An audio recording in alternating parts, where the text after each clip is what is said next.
Hi everybody, it's Adam with HeartValveSurgery.com, and we're in Los Angeles, California at Cedars-Sinai Medical Center. I'm thrilled to be joined by Dr. Melita Viegas, who is a leading cardiac surgeon at the Guerin Family Congenital Heart Program here at Cedars. Dr. Viegas, it is great to see you again, and thanks for being with me today. Thank you so much, Adam. Yeah, so we have many patients and actually parents of patients who have been recently diagnosed with congenital heart valve disease.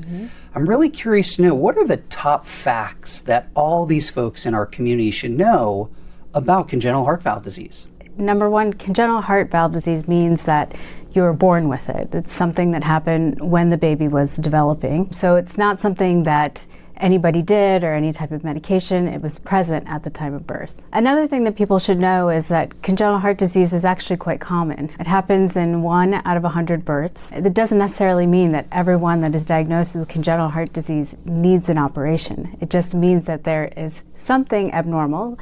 Over time, sometimes those things may fix on their own or may not need an intervention, and then some of them do. For example, 1% of the population has a bicuspid aortic valve. Some people can go on to live their entire lives without having an intervention, and others later in life may need an intervention. Congenital heart disease lives on a spectrum. Another thing that people should know is that congenital heart disease is widely misunderstood. Oftentimes it's because people don't expect that they even have it. Symptoms can be non-existent and quite insidious, and oftentimes it's out of the blue that something may happen or incidentally found when working up some other illness, these things are found. So certain exams that could pick these up could be chest x-rays, or if for some reason a CT scan is done, we can find things that maybe aren't symptomatic in the patient at all. Not only is congenital heart disease misunderstood, but it can often progress differently from patient to patient. And it can affect different systems within the heart. For example, an irregular rhythm or fluid around the heart. The good news is there have been many advancements in our field, and there are multiple interventions that we can often offer patients in order to deal with their valve disease. This may be surgical, it may be interventional,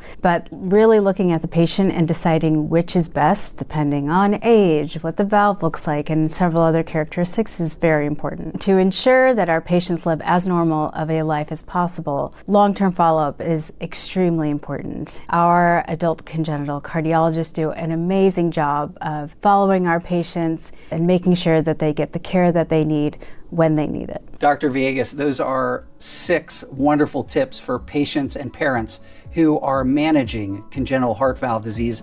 And on their behalf, on patients all over the world, thanks to you for everything that you and your team are doing here at the Guerin Family Congenital Heart Program at Cedars. Thanks for being with me today. Thanks, Adam.